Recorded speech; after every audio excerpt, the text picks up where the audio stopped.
querido irmão do canal EBD em Foco. Meu nome é Thiago Rios, eu sou comentarista aqui da editora Betel, da lição de adultos. Hoje teremos o imenso prazer de aprendermos sobre o pecado, uma realidade humana. Vamos aprender a importância que nós temos de nos afastar desse pecado, né? E por que nós temos que afastar desse pecado? Nós iremos aprender então nesse contexto, nessa contextualização, né? Ela não irá aprofundar como surgiu o pecado, a lição, mas ela vai nos mostrar que o pecado nos traz consequências e consequências graves e que nós necessitamos de uma graça redentora do Senhor Jesus Cristo. Amém? Desculpa. Hoje eu quero falar a vocês, se você está assistindo pelo YouTube, você pode ir na descrição do vídeo, né? Lá terá um link nessa descrição. Se você está assistindo pela primeira vez, ao clicar na descrição, você será direcionado à plataforma do ebd.com, né? EBD em Foco. Essa plataforma ela oferece para cada pessoa assinante alguns cursos, né? E dentre os cursos, a própria lição que você estará estudando, nós estaremos estudando hoje, que é a lição número 2, né? Ela é em PowerPoint. Você pode usar essa lição para dar uma aula na sua escola dominical. Amém? Vamos lá então para a lição número 2. O pecado, uma realidade humana. No textual está no livro de Romanos, capítulo 3, 23, onde Paulo nos diz: porque todos pecaram e destituídos estão da glória de Deus. Já observamos aqui no primeiro versículo, né, no textuário, que não há nenhuma isenção, por exemplo, o pastor não pecou, o padre, o papa, o bispo, o apóstolo, os discípulos, não. Todos pecaram, todos pecaram e todos estão destituídos da glória do Senhor. Tem algumas traduções que diz porque todos pecaram e carecem da glória de Deus, né? Mas acaba dando no mesmo sentido. Todos nós estamos afastados, distanciados da nossa plena comunhão para com Deus. A verdade aplicada, ela nos diz a realidade do pecado na vida humana e a providência de Deus devem sempre estar presentes em nossa mente, né? Você só vai alcançar a graça divina quando você compreender que você é um pecador. Não tem como você se alegrar pelo conhecimento de conhecer que Jesus veio e morreu na cruz, te possibilitando a salvação, se você não entender que você é um pecador e que você necessita, né, de uma providência divina, de uma providência de Deus, porque ambos nós, seres humanos, não procuramos em nenhum momento nos encontrar, nos aproximar mais de Deus. Ai de nós, se não fosse a providência, se não fosse a graça e misericórdia do nosso Senhor Jesus Cristo. O texto de referência, no livro de Romanos, capítulo 1, versículo 28 até o 31, né? É um versículo onde Paulo aqui vai mostrar que, por exemplo, o versículo 29, estando cheios de toda iniquidade, né, de prostituição, malícia, avareza, maldade, ele vai citando aqui os pecados que nós, pecadores, estamos afundados neles, né? Com o versículo 28 nos diz: e como ele se não importa, e como eles se não importaram de ter conhecido de Deus, assim Deus os entregou a um sentimento perverso. Ou seja, nós só praticamos as coisas do reino, só buscamos nos aproximar de Deus, porque Deus interviu com Cristo morrendo na cruz do Calvário e nos aproximando dele mediante o Espírito Santo para que venha nos convencer dos nossos pecados. Pelo contrário, nós fomos entregados aos nossos sentimentos perversos, fomos entregados, né, às nossas iniquidades, às nossas prostituições, malícia, avareza, maldade e assim por etc, né? E então, prezado professor, talvez você possa enfatizar um pouco sobre isso desde o começo da aula, que o ser humano ele está totalmente afundado nos seus delitos e seus pecados. Ai de nós se não fosse a intervenção divina. Vamos para a introdução desta lição.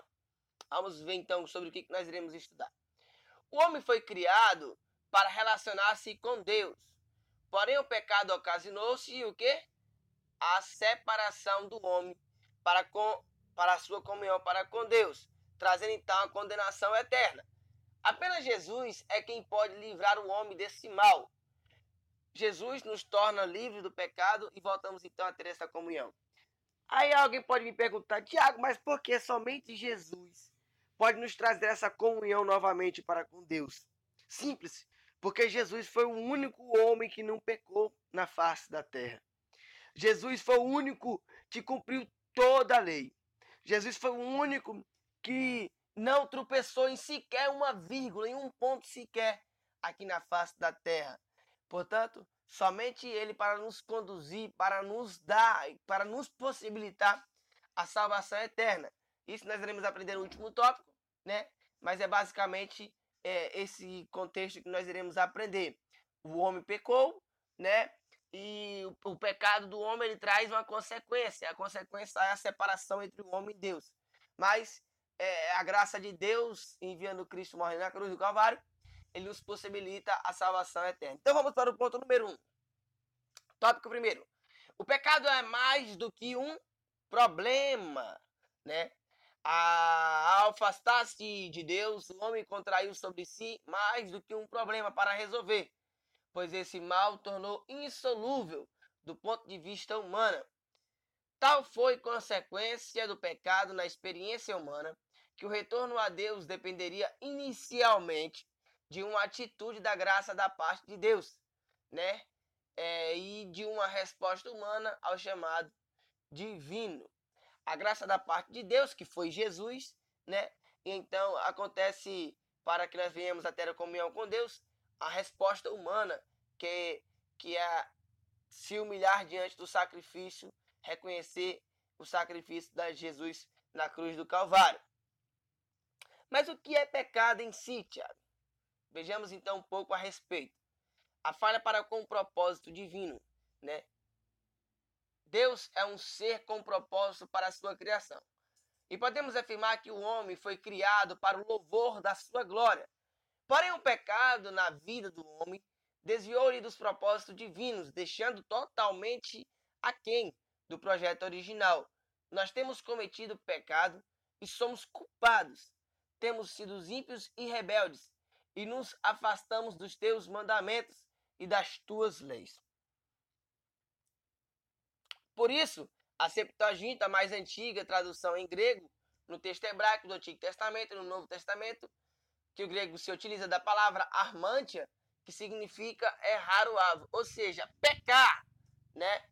Tem como significado errar o alvo, que quer dizer falhar para com o propósito original. Isso significa que o homem está errado para com Deus. O grande obstáculo é como encontrar esse caminho de retorno a Deus, pois o pecado passou a afetar o homem na sua inteligência e na sua percepção. Irmãos, nós temos que compreender que o fato de nós ter pecado, na realidade, o fato de Adão ter pecado lá no Jardim do Éden, ele traz uma consequência, né, para o homem, de modo em geral. Por um homem entrou o pecado no mundo, foi assim que Paulo falou, né? E esse pecado, como entrou no mundo, ele passou-se a todos nós, né? E prova disso é que dia após dia, nós, pecadores, né, agora salvo em Cristo Jesus, arrependidos dos nossos pecados, nós lutamos constantemente para podermos nos afastar ainda mais do pecado. Mas aquele que ainda não confessou a Cristo como seu Salvador, o pecador, o ímpio, o que acontece? Dia após dia ele se afasta. Dia após dia ele se distancia. Dia após dia ele continua a se corromper pelos prazeres deste mundo. Amém? Então vamos para o segundo subtópico, que ele vai falar um pouco sobre a insensatez, ou seja, a loucura do homem, né? O homem foi criado para viver segundo a vontade e as leis de Deus. Isso é o quê? É acertar o alvo. Se nós vivêssemos desse jeito, nós estaríamos 100% dentro do alvo de Cristo. Meu alvo é Cristo. Tem até uma canção que diz: o meu alvo é Cristo, né? Entretanto, o ser humano, em seu egoísmo, ele se recusa a viver assim. Por quê? Porque o pecado, pois, consiste numa insensatez, ou seja, em uma loucura, visto que alterou a forma de pensar, de sentir e de agir do homem. O que o insensato faz, Thiago? Ele é louco, né? Ele não tem noção do que ele faz, né? Ele só procura a própria destruição. Há muitas palavras que definem o pecado, tanto no grego, pois embora o pecado se manifeste de várias maneiras, ele não passa de uma inconformidade do homem quanto à vontade de Deus e às suas leis morais. O pecado é, portanto, uma insensatez, uma tolice, é uma loucura. É melhor ouvir a repreensão de um sábio do que a canção dos tolos. O que é então essa repreensão? Simples. Jesus veio, morreu na cruz, essa é a repreensão. Nós saímos dos nossos caminhos tortuosos, arrependemos dos nossos pecados e então depositarmos a nossa confiança em Cristo. Vejamos também que o homem ele deixa uma dívida, né? E essa dívida não é para com outro homem ou não é para o diabo. Embora as pessoas pensam, né, que o homem, pelo fato de ele ter pecado, ele está devendo para o diabo. Vamos aprender um pouco aqui no final desse subtópico. Eu vou contar uma situação. A dívida é para com Deus. Ouvimos que o pecado é algo que desagrada a Deus. E desagradá-lo significa estar fora tanto de seus projetos quanto de suas bênçãos. O pecado é uma dívida, uma ofensa, por isso é mais que um desagrado. É uma ofensa direta ao padrão moral e santo de Deus. Encontramos várias demonstrações nas Escrituras sobre o pecado como dívida. Na oração dominical, nas parábolas de Jesus e nos termos paulinos como redenção e remissão. Vale a pena nós enfatizarmos que a impossibilidade do ser humano de resolver o seu próprio problema, que no caso de Adão e Eva, né, tentaram encobrir o pecado com folhas, não resolveram. Há uma tendência humana para desviar-se do propósito de Deus. Todos herdamos uma natureza pecaminosa. A nossa natureza ela é pecaminosa. Certo pregador, uma vez, ele chegou em um culto, e esse é um vídeo muito rodado aí, né, no Brasil afora, principalmente nos Estados Unidos. Ele é americano. E ele pregando, ele chegou na igreja com a gaiola, né, com os passarinhos lá. E começou então a amedrontar os irmãos, dizendo que esses passarinhos estavam na mão do diabo, porque eles deviam satisfação ao diabo, porque eles estavam pecando, né? Então a dívida que eles tinham era com o diabo. E então Deus vem e paga a dívida para o diabo, entregando Jesus para o diabo. E não é assim. A dívida, ela é para com Deus, né? A dívida que nós temos, ela é para com Deus. Por que para com Deus, Tiago? Porque Ele foi o nosso Criador. Foi Ele que nos criou, foi Ele que nos formou. E foi Ele quem enviou o seu Filho unigênito para morrer naquele madeiro. Não foi para pagar os pecados para o diabo, não, em hipótese alguma. Jesus, Ele veio nessa terra para satisfazer a ira divina, a ira do Deus Todo-Poderoso. Porque Deus era para acabar com a raça humana, mas Jesus, Ele vem a este mundo para morrer em nosso lugar. As consequências do pecado. Então vejamos que o pecado ele traz consequência, né? Tudo hoje que você faz ele tem uma consequência e o pecado também não é diferente. O pecado é nocivo e traz dores e consequências destrutivas para toda a humanidade. É como um vírus letal que contagia internamente e se expande por onde passa. O resultado do pecado é a condenação eterna. Você observa que o pecado, ele é como se fosse, vamos supor aqui, uma doença, um câncer, né? E ele vai devagarzinho, vai comendo, até então que te mata por completo. Dentre as mais diversas consequências, destacamos 3. A perda da comunhão, o vazio existencial e a morte, né? Vamos então para a perca desta comunhão. Segundo John Piper, um dos caras fantásticos que eu considero um dos escritores, um dos pregadores mais fera, aconselho a qualquer pessoa que estiver escutando este comentário, procure um vídeo de John Piper, procure assistir um vídeo dele no YouTube ou ler algum livro dele. Segundo John Piper, o pecado afugenta a glória de Deus nas nossas vidas. Ele afirma que todo pecado é um desprezo a Deus, antes mesmo de ser um dano ao homem. O pecado é a preferência pelos prazeres passageiros. Desculpa.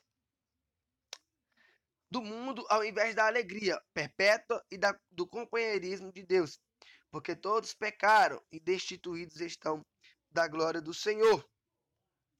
O que significa ter perdido a comunhão com Deus, Tiago? Categoricamente, se o pecado gerou a morte para o homem desconectado de Deus, podemos afirmar que a comunhão é a vida da alma. Quando vocês estavam mortos em pecados e nas suas incircuncisões da sua carne, Deus ele vos vivificou com Cristo. Ele nos perdoou todas as nossas transgressões. Enquanto o pecado tende a nos afastar a cada instante de uma vida plena, de paz e de progressivas conquistas, a comunhão com Deus nos encaminhará a uma experiência diária, motivadora e contagiante. Por que nós perdemos uma comunhão? Nós tínhamos uma comunhão com Deus? Tínhamos. Onde é que estava essa comunhão? No Jardim do Éden, né?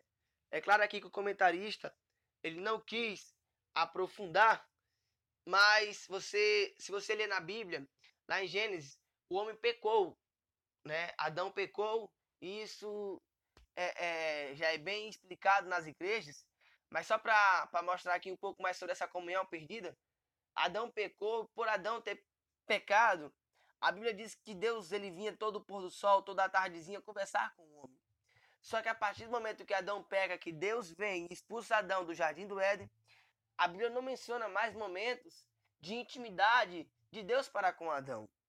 A Bíblia não relata mais esses momentos, a não ser lá na época de Moisés, quando eles fazem um sumo sacerdote, né? Eles se instituem um sumo sacerdote, e então esse sumo sacerdote ele tem esse acesso para com Deus, né? Ele leva o sacrifício da população, dos judeus ali, dos israelitas, né? Para sentir perdoado, né, os seus pecados, enviando ali sacrifícios, ali nos holocaustos para com Deus. E somente o sumo sacerdote é que sentia essa presença de Deus. Não quero aprofundar nisso porque isso é um assunto para outra aula. Mas era essa a comunhão que o homem tinha para com Deus. Então Cristo, ele vindo na cruz do Calvário, né? Ele possibilita a qualquer pessoa, não é somente ao pastor, não é somente ao apóstolo, bispo, não. Pedro diz que todos nós somos sacerdócios reais. Ou seja, se é o sacerdócio que sente a presença de Deus, então agora nós podemos sentir essa presença de Deus. Essa comunhão que o homem tinha perdido no Jardim do Éden, agora nós sentimos mediante Cristo morrendo na cruz do Calvário, nós confiando nele. Então nós observamos que a partir desse momento nós temos novamente essa comunhão para com Deus. O vazio existencial, né?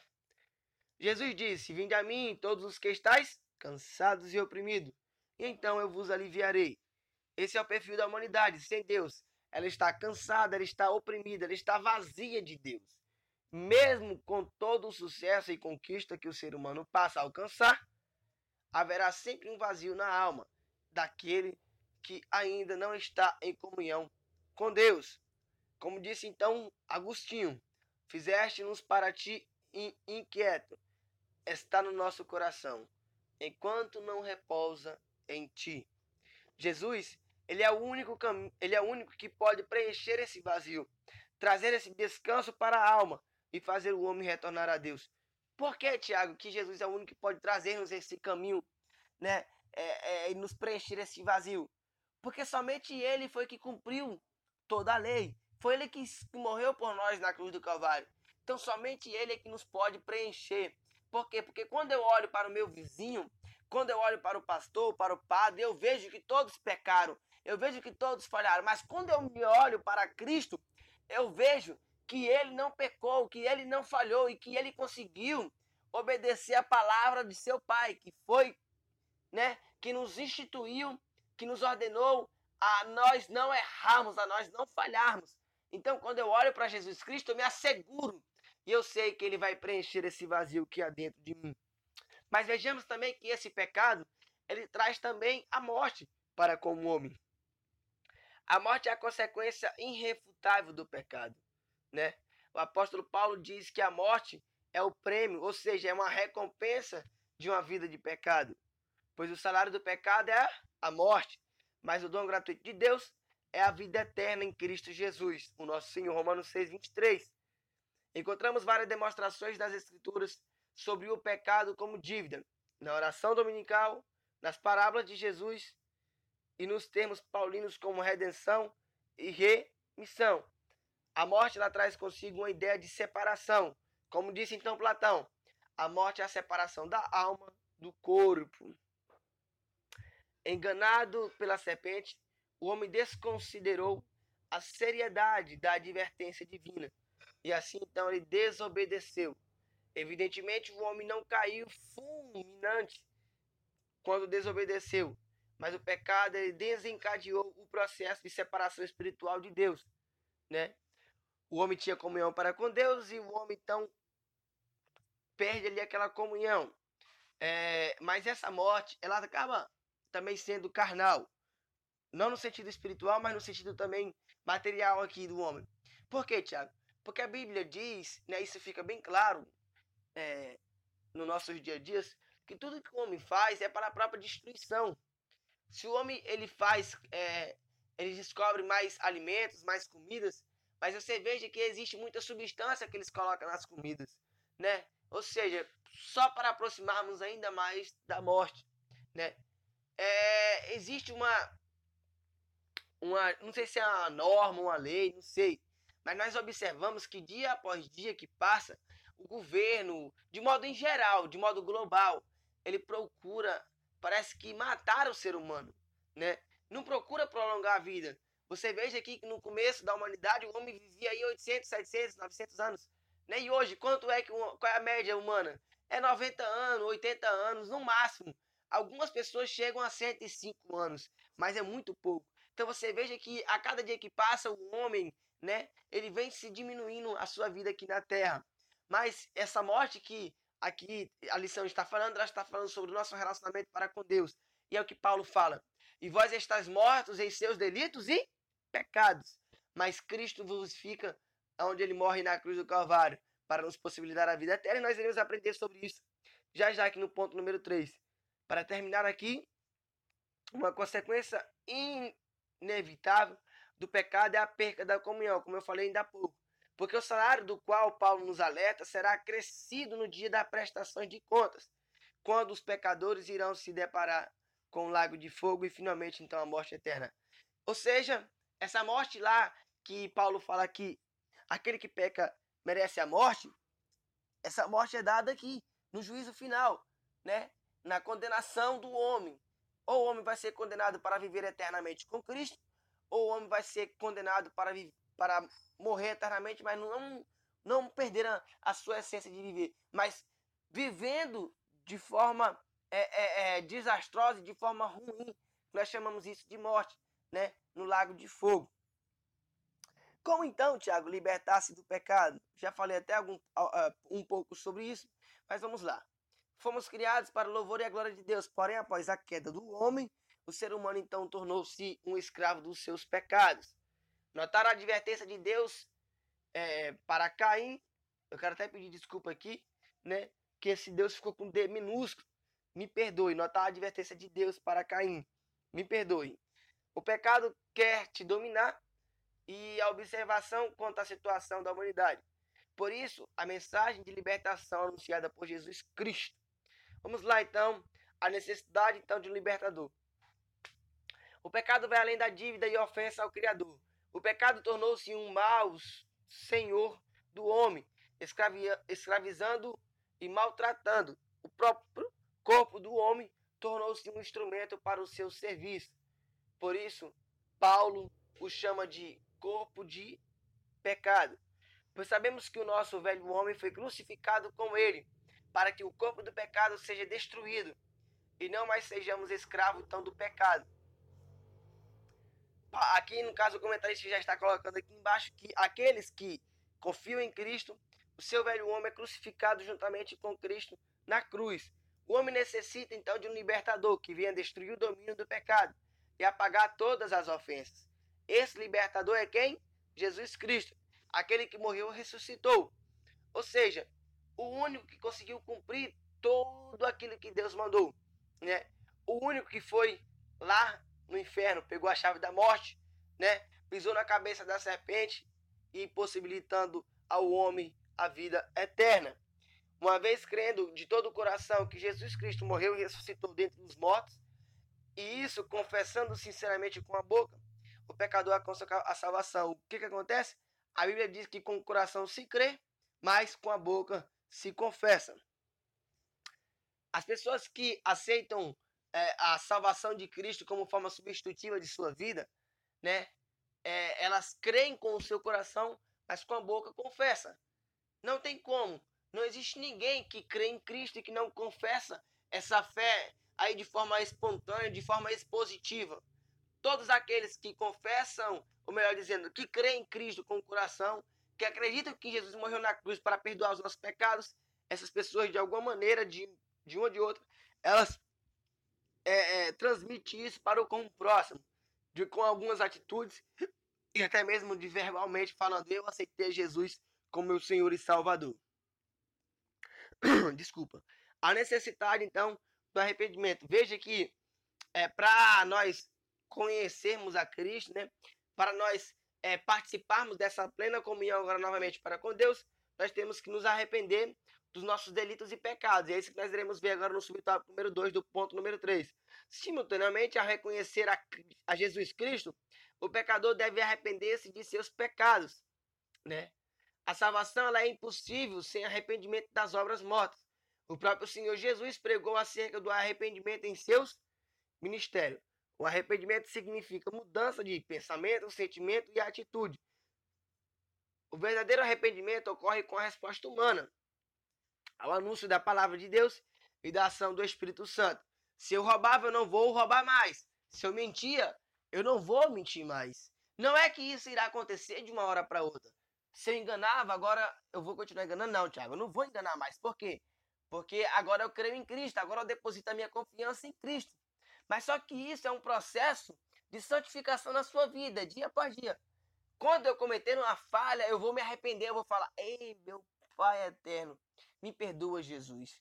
Me perdoa por eu ter falhado, me perdoa por eu ter errado. Então, é nisso que o comentarista está querendo dizer, que nós temos que nos arrepender dos nossos delitos e pecados, né? Quando você crê em Cristo, você se arrepende, claro, da sua vida, da sua vida tortuosa, da sua vida totalmente indigna diante de Deus, mas esse arrependimento ele é constante. Ele não só é no momento da sua salvação. Vejamos também que quando nós confiamos em Cristo, nós necessitamos andar com o Espírito Santo ao nosso lado o tempo todo. Enquanto estivermos neste mundo, teremos que lidar com a inclinação da natureza humana, ainda presente em nosso dia a dia, né? Fomos libertos do poder do pecado, ou seja, do domínio deste pecado. Com o nosso novo nascimento, nós não somos mais escravos do pecado. Porém, ainda existe a possibilidade de pecar. Isso sem sombra de dúvida. Por isso, as recomendações bíblicas por isso digo, vivam pelo Espírito e de modo nenhum satisfarão os desejos da carne. Assim, façam morrer tudo o que pertence à natureza terrena de vocês. A imoralidade, a sexual, ele cita aqui alguns pecados, né? Ainda estamos sujeitos às tentações de forma concreta. Isso com certeza, não tenho o que falar aqui não. É necessário constante vigilância e então oração. Não é porque você creu em Cristo, não é porque você confia agora em Cristo, que você vai estar isento de pecar, de forma alguma. Costumo dizer que é aí que você vai observar que você peca mais e mais. Porque quando você está pelo domínio do pecado, você não está nem aí, você não observa, você não leva a sério os seus delitos e seus pecados. Só que quando você passa a participar do rebanho de Cristo, então você começa a observar o quão falho que você era, o quão falho que você é diante de Deus. A conclusão que nós temos é esta, que sangue do Cordeiro. Quanto maior for a compreensão da doutrina do pecado, maior será a nossa compreensão da obra redentora de Jesus Cristo. Mais conscientes estaremos da nossa completa dependência da graça de Deus para nossa reconciliação com o Senhor. Seja o nosso sincero desejo, não nos induza à tentação, né? Para concluir, eu quero simplesmente falar que o homem, ele tem que entender que ele é pecador. O padre é um pecador. O pastor é um pecador. Nós somos pecadores. A nossa diferença para com os ímpios é que nós nos arrependemos dia após dia, constantemente, dos nossos pecados. O ímpio ele acredita que Jesus morreu na cruz, sem sombra de dúvida. Só que ele não confia. Ele não se submete ao domínio de Cristo na sua vida. E nós nos submetemos a este domínio, a um tal ponto que quando nós pecamos, nós procuramos ainda mais nos aproximar de Deus. De maneira que nós iremos orar, de maneira que nós iremos jejuar, de maneira que nós iremos fazer propósito para com Deus, né? Portanto, se você ainda não compreendia, né, o pecado humano, o pecado que vem afastar o homem para com Deus, eu quero aqui agradecer a Deus pela oportunidade que você teve hoje, né, de aprender um pouco sobre o pecado.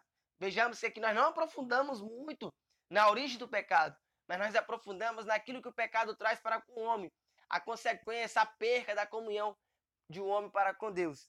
E Cristo na cruz do Calvário é a nossa reconciliação mediante o sacrifício dele na cruz do Calvário. Amém? Que Deus em Cristo nos abençoe. Deixa aí o seu ok, o joinha, né? Como as pessoas falam, se você gostou. Se você tem alguma coisa a discordar, comente. Se você comentar, eu tenho certeza que nós iremos aprofundar ainda mais, nós iremos ficar muito grato pelo seu comentário. Que Deus em Cristo nos abençoe, que você tenha um bom final de semana e uma boa aula na sua escola dominical.